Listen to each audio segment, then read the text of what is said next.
The viewers, we're still with President Abdel Fattah al-Sisi's inauguration tour this morning until this afternoon, of course. Until this minute, Nile TV is bringing you minute-by-minute coverage, and to shed more light, the viewers, on the event, we are joined over the phone by Engineer Mostafa Wali, former Deputy of Federation of Industries. A very good day, sir. Good evening. Good day. Hello, good day. Sir, of course, Engineer Mostafa Wali, you're a very proud Egyptian today of the ongoings that are taking place under, of course, the auspices of President Abdel Fattah al-Sisi. Tahya Masr Multi-Purpose Terminal is one of the most important projects that transforms Alexandria Port into a global hub for trade and logistics. What's your take, sir, on this? First of all, congratulations to Egypt and the Egyptian people for such great achievement on the ground and on the sea, and close to one of the most important cities of our Egypt, which is Alexandria, very famous with the name and the history.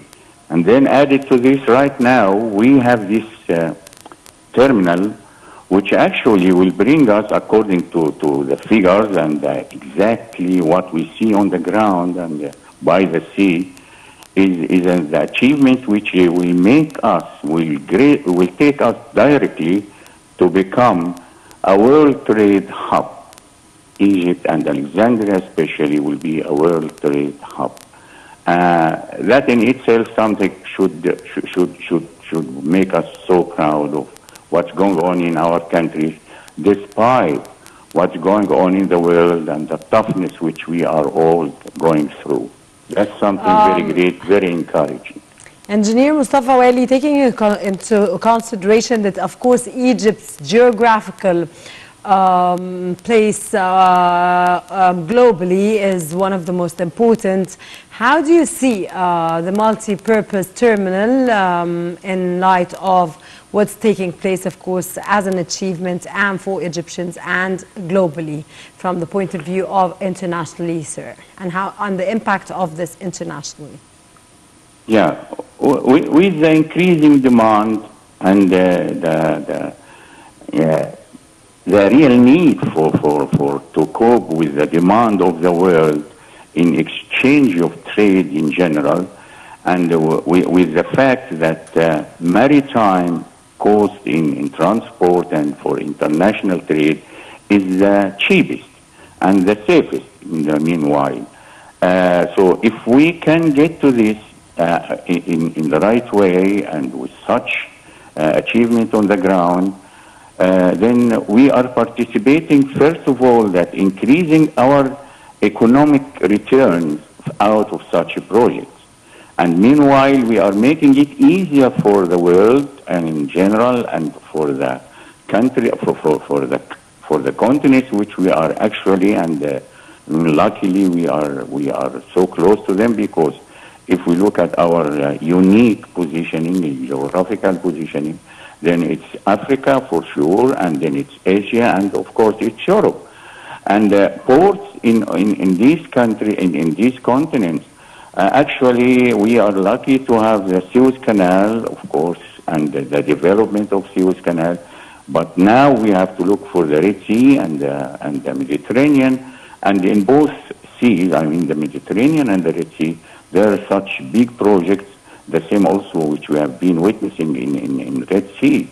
This is great, and soon, inshallah, our people and our nation will get the merits of such a project. Sir, and the world also.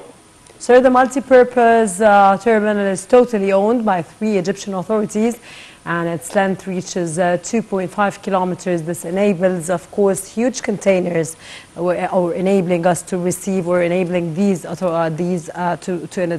receive huge containers. How do you read this, sir? I read it because now, building, constructing or establishing or concluding this fantastic project, it is up to the latest technology, up to the latest demands of the same business, of the main business, which is maritime.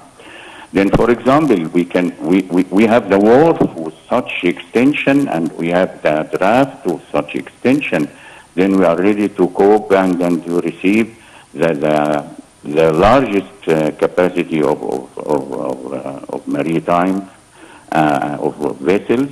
And meanwhile, with the capacities on the ground, that handling and discharging and loading of this, these are very sophisticated business.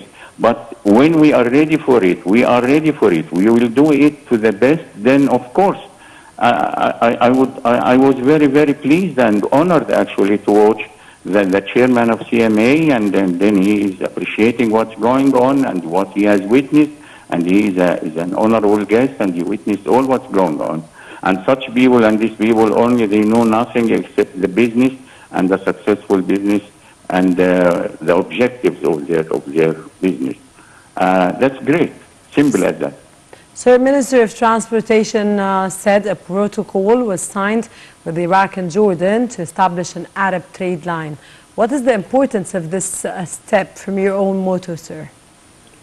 Well, any cooperation between inter-cooperation or inter-business between brothers, Arab brothers, especially those who can be linked, by geography, but like us and Jordan and also Iraq and whoever, as brothers, as Arabs, as should be the closest to each other and helping each other and trying together to boost our economies together and to boost our future together.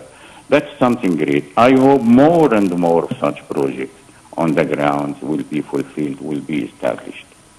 Sir, how do you witness this amazing achievement and great achievement today as one of the most important ports which will lead Egypt to be a global logistic hub?